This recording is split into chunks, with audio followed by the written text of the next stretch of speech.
El Evangelio según San Marcos, en su capítulo 5, nos traslada de manera abrupta a una de las escenas más oscuras, dramáticas y profundamente misteriosas de todas las Sagradas Escrituras.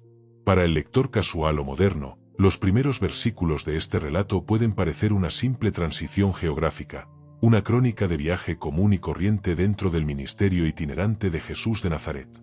El texto sagrado abre diciendo de manera literal, según la emblemática versión Reina Valera 1960, vinieron al otro lado del mar, a la región de los Gadarenos. Sin embargo, cuando aplicamos una perspectiva teológica e histórica rigurosa, descubrimos que cada palabra inspirada por el Espíritu Santo en este inicio contiene un peso espiritual y un trasfondo de proporciones titánicas. Mencionarle a un judío piadoso del primer siglo que el Maestro había decidido cruzar el mar de Galilea para dirigirse específicamente hacia la región de Gadara, en los límites de la Decápolis, no era una noticia menor. Aquello significaba, en términos espirituales y geopolíticos, que Jesús estaba cruzando conscientemente la línea del frente de batalla. Estaba desembarcando en el corazón mismo del territorio enemigo. Para comprender la magnitud de lo que estaba a punto de ocurrir en aquella playa solitaria, es completamente indispensable desenterrar el contexto cultural e histórico de la Decápolis. La Decápolis no era una provincia judía, ni un territorio que reconociera la soberanía del Dios de Israel. Era, por el contrario, una confederación de 10 ciudades de origen griego y helenístico que habían sido fundadas tras las conquistas de Alejandro Magno y que, en los días de Jesús, gozaban de una autonomía especial bajo el amparo del Imperio Romano. Ciudades como Gadara, Gerasa o Hipos eran monumentos vivientes al paganismo. En sus calles no se escuchaban los cantos de la Torá, ni se respetaban las leyes de pureza alimentaria dadas a Moisés en el Sinaí. Sus plazas estaban adornadas con templos erigidos a deidades de la mitología clásica como Zeus, Artemisa y Afrodita. Era un territorio donde la cultura gentil dominaba por completo y donde, por consecuencia directa, se practicaba de forma masiva la crianza y el comercio de hatos de animales que la ley de Dios clasificaba de manera tajante como inmundos y abominables, los cerdos. Por lo tanto, cuando la barca de Jesús toca la orilla de Gadara, no estamos ante un viaje de descanso ni una misión de exploración. Estamos ante una invasión divina. El reino de Dios, encarnado en la persona del Hijo, estaba penetrando de forma deliberada en un bastión donde las tinieblas habían gobernado sin oposición durante siglos enteros. Lo que acontece inmediatamente después de este desembarco nos introduce de lleno en la cruda realidad del mundo espiritual y en el estado de degradación más absoluto al que el enemigo puede arrastrar a un ser humano. El relato inspirado continúa describiendo la escena con un realismo que estremece los sentidos, y cuando salió el de la barca, enseguida vino a su encuentro, de los sepulcros, un hombre con un espíritu inmundo, que tenía su morada en los sepulcros, y nadie podía atarle, ni aun con cadenas. La velocidad con la que el enemigo reacciona ante la llegada de Jesús es sumamente reveladora. El texto dice que fue enseguida. Las potestades espirituales que gobernaban Gadara supieron de inmediato que su autoridad legal y territorial estaba siendo desafiada. No enviaron un comité de bienvenida, sino que arrojaron contra el Maestro su posesión más destructiva, su obra maestra de degradación humana, el endemoniado gadareno. Detengámonos con paciencia a realizar una exégesis profunda sobre la anatomía de este tormento y el estado de este hombre desdichado. Las Escrituras nos especifican que este individuo tenía su morada en los sepulcros. Para el marco de pureza de la ley bíblica, los cementerios y los lugares donde yacían los restos humanos representaban el foco de contaminación ritual más alto que podía existir. Vivir entre los muertos significaba estar completamente cortado de la adoración en el templo, apartado de la comunidad del pacto y excluido de cualquier rastro de dignidad social. Este hombre estaba muerto en vida, habitando físicamente entre los cadáveres y los restos en descomposición de las generaciones pasadas. El enemigo lo había despojado por completo de su identidad, de su familia, de su hogar y de su humanidad básica. Había sido reducido a una condición inferior a la de una bestia salvaje. El texto de Marcos nos aporta detalles adicionales sobre los intentos desesperados de la sociedad de la Decápolis por controlar este brote de caos espiritual, porque muchas veces había sido atado con grillos y cadenas, mas las cadenas habían sido hechas pedazos por él, y rotos los grillos, y nadie le podía domar. Es fascinante notar la tremenda diferencia que existe entre la perspectiva humana y la perspectiva espiritual. Los habitantes de Gadara miraban el problema a través de una lente puramente física y social. Para ellos, este hombre era simplemente un peligro público, un loco furioso, un estorbo para el orden urbano que debía ser neutralizado mediante la fuerza bruta, los grillos de hierro y las cadenas de metal. Pero la fuerza física es completamente inútil e ineficaz cuando se intenta combatir una realidad de opresión espiritual. La manifestación de fuerza sobrehumana que permitía a este hombre destrozar los eslabones de hierro no provenía de su propia biología, sino de la tremenda concentración de poder demoníaco que operaba a través de sus miembros. La sociedad civil había arrojado la toalla. Habían llegado a la amarga conclusión de que nadie le podía domar. Lo habían abandonado a su suerte en la periferia de la civilización, condenado al olvido en las colinas de los muertos. Sin embargo, el versículo 5 nos regala uno de los retratos más trágicos, desgarradores y aleccionadores sobre la verdadera naturaleza y las intenciones finales de Satanás para con la creación de Dios, y siempre, de día y de noche, andaba dando voces en los montes y en los sepulcros, e hiriéndose con piedras. Es vital que como estudiosos de la palabra comprendamos este punto con absoluta claridad teológica. Los demonios nunca habitan en un ser humano con el propósito de otorgarle poder, de bendecirlo o de hacerlo superior. El objetivo final de toda agenda demoníaca es la destrucción absoluta, sistemática e implacable de la imagen y semejanza de Dios en el hombre. El diablo odia al ser humano porque el ser humano porta el diseño del Creador. Por eso, al poseer a este hombre, lo empujaron a un ciclo interminable de tormento que no conocía descanso ni tregua. Imagina por un instante la atmósfera sonora y visual de Gadara durante las noches del primer siglo. En medio del silencio de la madrugada, los ecos que bajaban de los montes y de las cuevas de los sepulcros eran los alaridos, los gritos de dolor y los lamentos desesperados de una criatura atrapada en una prisión espiritual invisible. El texto añade que andaba hiriéndose con piedras. Esto no es otra cosa que la manifestación más pura de la autoflagelación y el impulso suicida que caracteriza la opresión del enemigo. Los espíritus inmundos obligaban a este hombre a tomar las rocas afiladas del suelo para desgarrar su propia piel, para golpear su propio cuerpo y para derramar su propia sangre. Desnudo, sangrando, cubierto de cicatrices, lleno de la suciedad de las tumbas y emitiendo alaridos de horror día y noche, ese era el estado del hombre de Gadara. Era el trofeo que las tinieblas exhibían con orgullo en aquella región gentil. Esta descripción inicial de Marcos 5 nos sirve como un espejo teológico de advertencia masiva. Nos muestra el resultado final de una sociedad y de una vida que ha decidido dar la espalda a los mandamientos de Dios, permitiendo que las influencias del paganismo y la inmundicia espiritual establezcan su hogar sin restricciones.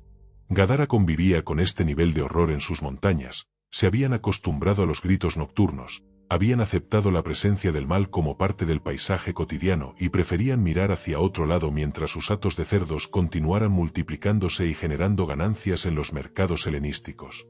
Habían aprendido a coexistir con los sepulcros y con el tormento humano.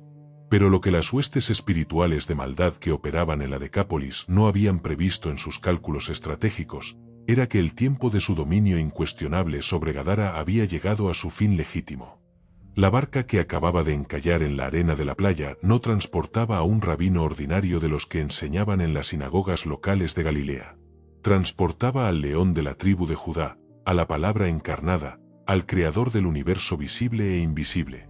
La luz verdadera, aquella que alumbra a todo hombre, acababa de resplandecer con fuerza irrevocable en la playa más oscura del territorio gentil.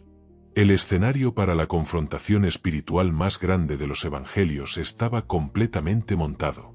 El reino de la muerte, representado por los sepulcros y los alaridos del Gadareno, estaba a punto de colisionar de manera directa contra el reino de la vida, representado por la autoridad soberana de Jesucristo.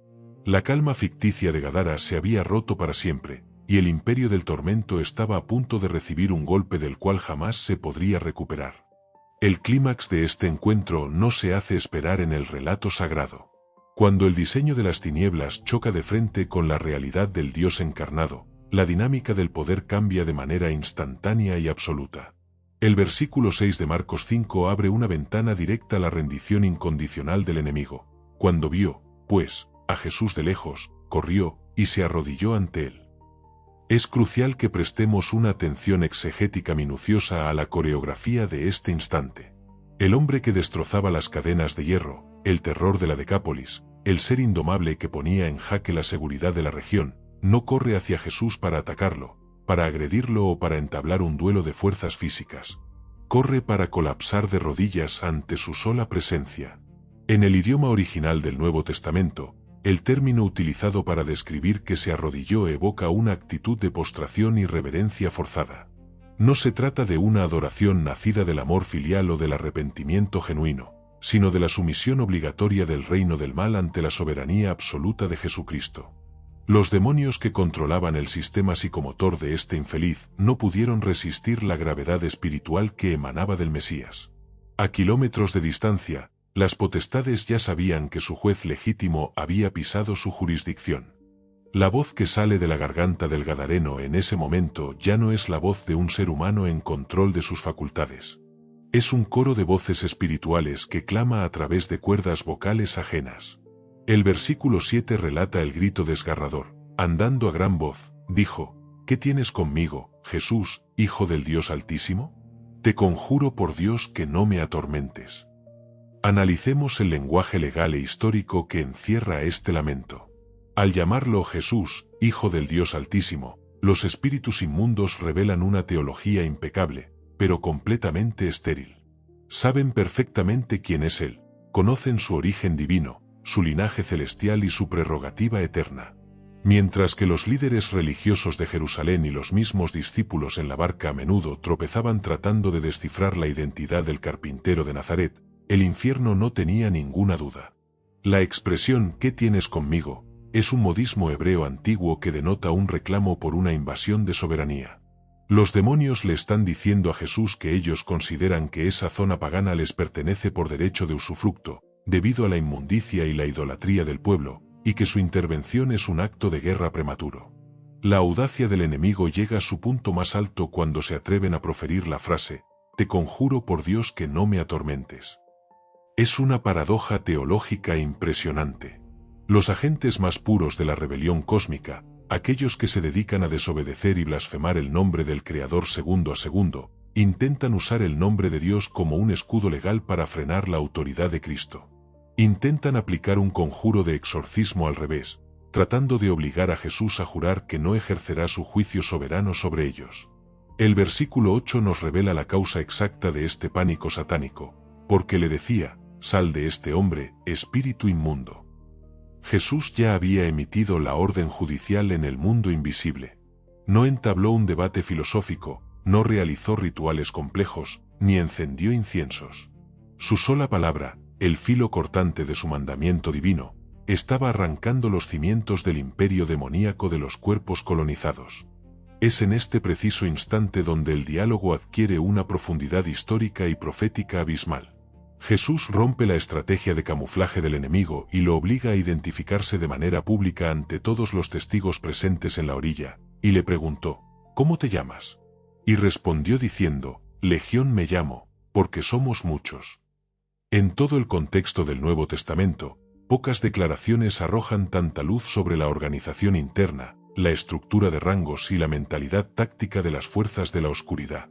La respuesta «Legión me llamo» no es una metáfora poética, ni un simple adjetivo de cantidad, es un término prestado directamente de la maquinaria bélica más letal y temida del planeta en el primer siglo, la Legión del Imperio Romano. Para un habitante de Palestina o de la Decápolis, escuchar la palabra legión evocaba imágenes inmediatas de orden estricto, disciplina de hierro, escudos acoplados, espadas desenvainadas y una fuerza destructiva e imparable de aproximadamente 6.000 soldados de infantería pesada, complementados por un cuerpo de caballería y especialistas en asedio. Una legión romana no era una masa amorfa de personas peleando a la vez, era una corporación militar perfectamente jerarquizada, dividida en 10 cohortes, 60 centurias y liderada por tribunos, centuriones y legados que operaban bajo un solo mando unificado. Al identificarse con este nombre específico, el enemigo le estaba confesando al maestro la naturaleza exacta de la crisis que se vivía en Gadara. El cuerpo y la mente del endemoniado no albergaban simplemente un espíritu aislado que había entrado por accidente. Albergaban un cuartel general completo de las fuerzas del infierno. Una armada invisible de miles de agentes de maldad se había atrincherado dentro de la psicología de un solo ser humano, operando con tácticas de falange, distribuyéndose las funciones del tormento, y estableciendo un bloqueo militar para impedir que la luz del Evangelio penetrara en las mentes de la Decápolis. El reino de las tinieblas no trabaja en el caos desorganizado, posee rangos, planes de contingencia y asignaciones territoriales específicas. El versículo 10 sella esta parte de la confrontación revelando la dependencia absoluta que el enemigo tiene de la soberanía de Cristo, echando por tierra el mito del dualismo donde Dios y Satanás pelean como iguales, y le rogaban mucho que no los enviase fuera de aquella región. Nota la palabra, le rogaban. El ejército que infundía pánico a una provincia entera, el batallón invisible de 6.000 demonios, ahora se encuentra en la posición de un reo suplicante ante el tribunal del universo. No tienen poder para resistirse, no tienen armas para contraatacar, y ni siquiera tienen el derecho legal o la capacidad física de mudarse de lugar geográfico por su propia iniciativa. Estaban atados al territorio de la Decápolis porque la inmundicia de las prácticas paganas locales les daba el derecho legal de habitación comunitaria. Sabían perfectamente que si Jesús los expulsaba de esa jurisdicción geográfica específica y los enviaba directos al abismo eterno del juicio, su tiempo de operar en la tierra se habría terminado de manera definitiva. El infierno completo tiembla ante la sola posibilidad de que Jesús ejerza el decreto de su justicia antes del tiempo final fijado por el Padre. La legión romana espiritual, con todos sus escudos y su soberbia militar, se encuentra desarmada, acorralada en la arena, de rodillas ante la presencia majestuosa del Hijo de Dios, mendigando una concesión para no ser enviada al lugar del tormento eterno. El relato de Marcos nos introduce en este punto a uno de los pasajes más desconcertantes, debatidos y profundamente malinterpretados de todo el Nuevo Testamento. Para comprender la decisión de Jesucristo y la extraña petición de los espíritus inmundos, debemos sumergirnos de lleno en la letra del versículo 11 y 12 de la versión Reina Valera 1960. Estaba allí cerca del monte un gran hato de cerdos paciendo. Y le rogaron todos los demonios, diciendo, envíanos a los cerdos para que entremos en ellos. Para el lector superficial, surge de inmediato una serie de interrogantes éticas y lógicas. ¿Por qué los demonios querrían habitar en animales? Y más intrigante aún, ¿por qué el Salvador del mundo, lleno de amor y misericordia, accedería a semejante petición? La respuesta a este misterio no se encuentra en la lógica humana moderna, sino en las leyes espirituales, en el simbolismo bíblico y en el valor absoluto de la exégesis teológica. En primer lugar, analicemos la petición de las tinieblas.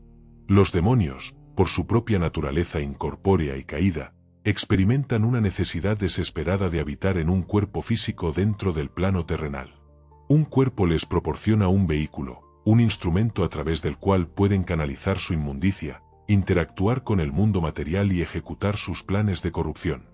Cuando se vieron desahuciados y expulsados de la psicología del Gadareno, supieron que su tiempo de habitar en una vasija humana en esa región había terminado por decreto divino. Al mirar hacia las faldas del monte y ver el gigantesco hato de cerdos, reconocieron de inmediato su hábitat ideal de reserva. El cerdo, dentro del marco de la revelación bíblica y de la ley de Moisés descrita en el Levítico, no era simplemente un animal con ciertas características biológicas, era el símbolo viviente, andante y supremo de la impureza ritual, de la degradación y de la apostasía. Los espíritus inmundos buscaban un contenedor que fuera perfectamente compatible con su propia esencia espiritual podrida. No podían pedir entrar en un templo, ni en un animal limpio sacrificable. Pidieron el lodo, pidieron la suciedad, pidieron lo que ya estaba clasificado como abominación. El versículo 13 registra el veredicto soberano y el desenlace catastrófico de esta transferencia, y luego Jesús les dio permiso. Y saliendo aquellos espíritus inmundos, entraron en los cerdos, los cuales eran como 2000, y el hato se precipitó en el mar por un despeñadero, y en el mar se ahogaron. La frase Jesús les dio permiso ha hecho tropezar a muchos, pero contiene una lección de dimensiones monumentales. Jesús no estaba cooperando con el infierno, ni complaciendo los caprichos de la legión. Al otorgarles el permiso de entrar en los 2000 cerdos, el Maestro estaba descorriendo el velo espiritual para revelar ante los ojos de toda la Decápolis la verdadera, inalterable y espantosa agenda de Satanás. El enemigo es un destructor por definición. El diablo no sabe cuidar, no sabe preservar, no sabe administrar y no sabe dar vida. El mal destruye de manera inmediata todo aquello que coloniza. Durante años, la legión había mantenido al endemoniado vivo en los sepulcros, no por misericordia, sino porque necesitaban usar su cuerpo como un trofeo de burla contra Dios, estirando su agonía para infligir el máximo sufrimiento posible. Pero cuando esos mismos espíritus entraron en los cerdos, animales que carecen de un espíritu humano creado a la imagen de Dios y que no poseen los frenos psicológicos de la conciencia, el impulso destructivo puro del infierno se manifestó sin ningún tipo de amortiguador. En cuestión de segundos, la locura, el pánico y el frenesí suicida se apoderaron de las 2000 bestias. La piara completa, poseída por el batallón invisible, corrió en estampida hacia el borde del acantilado, precipitándose al vacío en una cascada de destrucción física que terminó con la muerte masiva en las profundidades del mar de Galilea. Con este evento impactante, Jesús le demostró de forma visual y definitiva a toda la región lo que la legión quería hacer con el ser humano. El destino trágico, violento y mortal de los cerdos era el destino exacto que el infierno había diseñado para el gadareno. Cristo desvió la aniquilación final hacia el ganado impuro, salvando la vida del hombre. Asimismo, este acto encierra un profundo juicio teológico y legal contra la economía de la Decápolis. Gadara operaba bajo un sistema que desafiaba abiertamente los principios del Dios de Israel. Mantener un hato de 2000 cerdos en las fronteras de la tierra prometida era una bofetada comercial a la santidad de la palabra. Al permitir la destrucción de la piara, Jesús estaba aplicando un juicio profético sobre los altares económicos del paganismo local. Pero el mensaje más glorioso que se desprende de las aguas de Gadara es el mensaje del valor de un alma. Perder 2000 cerdos en el primer siglo representaba una quiebra financiera colosal, una pérdida equivalente a millones de dólares en la economía moderna. Para los empresarios de la Decápolis, para los mercaderes y para el sistema social de la región, un hato de ese tamaño era un patrimonio invaluable que debía ser protegido a toda costa. Sin embargo, para Jesucristo, el valor de un solo hombre destrozado, desahuciado, proscrito por la sociedad y habitando desnudo entre las tumbas, valía muchísimo más que toda la riqueza comercial de una provincia pagana. Jesús estuvo dispuesto a permitir que el mercado financiero de Gadara colapsara con tal de ver a un solo Hijo de Dios libre de las cadenas del opresor. El cielo calcula el valor de las cosas de una manera diametralmente opuesta a la tierra. El dinero se puede recuperar, las industrias se pueden reconstruir, pero el alma humana es eterna y su rescate no tiene precio terrenal. El desenlace de este acontecimiento en las playas de Gadara nos enfrenta a una de las realidades más decepcionantes, trágicas y a la vez aleccionadoras de toda la condición humana. El versículo 14 inicia describiendo el efecto dominó que la destrucción de la piara causó en toda la infraestructura de la región, y los que apacentaban los cerdos huyeron, y dieron aviso en la ciudad y en los campos. Y salieron a ver qué era aquello que había sucedido. Es fácil imaginar el pánico absoluto de los porquerizos. No se trataba de la pérdida de 2 o 3 animales por un accidente menor, se trataba de la volatilización instantánea de un hato entero de 2000 cabezas. Al correr hacia los centros urbanos y los campos agrícolas, sus gritos de alarma no solo anunciaban una catástrofe financiera, sino el desembarco de un poder desconocido que había doblegado a la legión que ellos tanto temían. La población civil, movida por una mezcla de curiosidad, indignación y asombro, abandonó sus quehaceres diarios y marchó en masa hacia la costa para constatar con sus propios ojos la magnitud del desastre. Sin embargo, lo que encontraron al llegar a la escena rompe por completo todos los esquemas de la lógica social. El versículo 15 de la Reina Valera 1960 nos regala un contraste visual y espiritual que debería conmover el corazón de cualquier estudiante de las Escrituras. Vienen a Jesús, y ven al que había sido atormentado por el demonio, y que había tenido la legión, sentado, vestido y en su juicio cabal, y tuvieron miedo. Detengámonos a contemplar esta fotografía teológica. El hombre que durante años había sido la pesadilla de la Decápolis, el que andaba desnudo, el que se cortaba con rocas y aterrorizaba los caminos con sus alaridos nocturnos, ahora estaba completamente transformado. La presencia de Jesús lo había reconfigurado. Estaba sentado, una postura que denota paz, descanso y comunión a los pies del Maestro. Estaba vestido, lo cual simboliza que la gracia de Dios le había devuelto la dignidad y el pudor que el pecado y las tinieblas le habían arrebatado. Y, por encima de todo, estaba en su juicio cabal. El caos mental, el coro de voces de los 6000 demonios y la esquizofrenia espiritual habían sido erradicados, devolviéndole la claridad, la cordura y la paz interior. Cualquiera pensaría que ante semejante milagro, la ciudad de Gadara rompería en cantos de júbilo, alabanza y agradecimiento.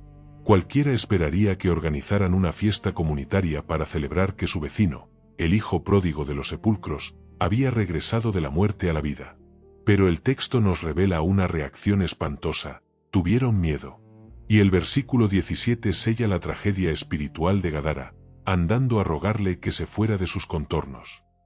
Este es uno de los momentos más tristes de los evangelios. La gente de la Decápolis no se asombró de la salvación del hombre, se espantó de la pérdida de sus cerdos.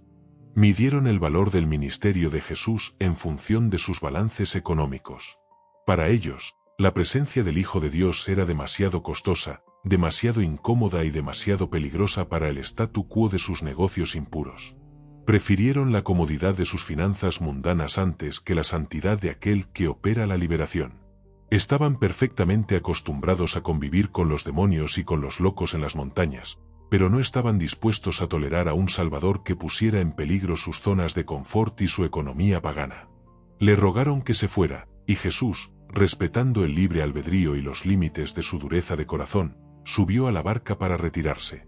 Es en este contexto de rechazo generalizado donde brilla el epílogo misionero más hermoso del relato, descrito en los versículos 18 y 19. Al entrar él en la barca, el que había estado encadenado por el demonio le rogaba que le permitiese estar con él.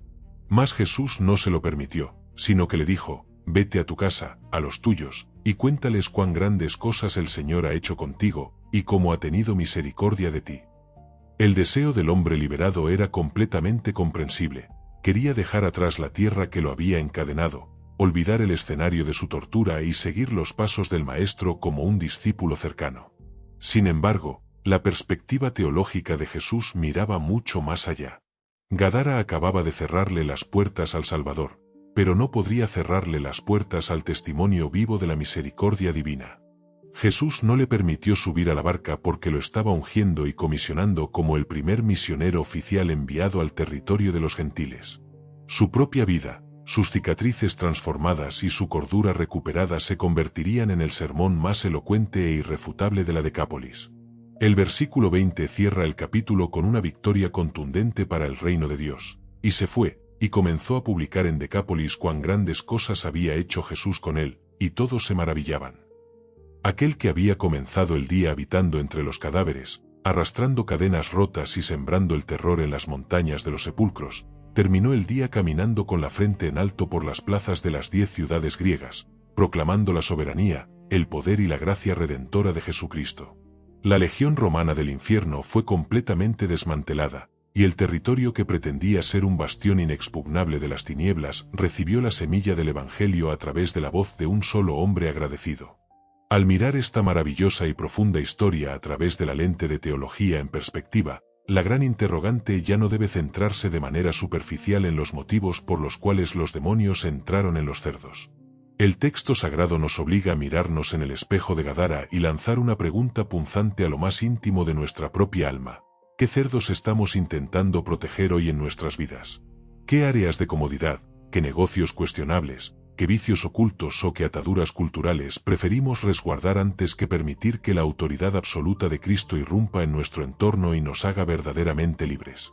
Que Dios nos conceda la sabiduría espiritual para no valorar las posesiones de este mundo por encima del milagro de la redención, y que, al igual que el Gadareno, seamos capaces de publicar en nuestra propia Decápolis las grandes cosas que el Señor ha hecho por nosotros y cómo ha tenido, en su infinito amor, misericordia de nuestras vidas. Y cómo ha tenido, en su infinito amor, misericordia de nuestras vidas. Si este estudio profundo te ha ayudado a ver las Escrituras con una perspectiva diferente, no olvides suscribirte a Teología en Perspectiva, activar la campana de notificaciones y dejarnos tu me gusta. Queremos leerte en los comentarios. ¿Qué otra historia de los Evangelios te gustaría que analizáramos a la luz del contexto histórico?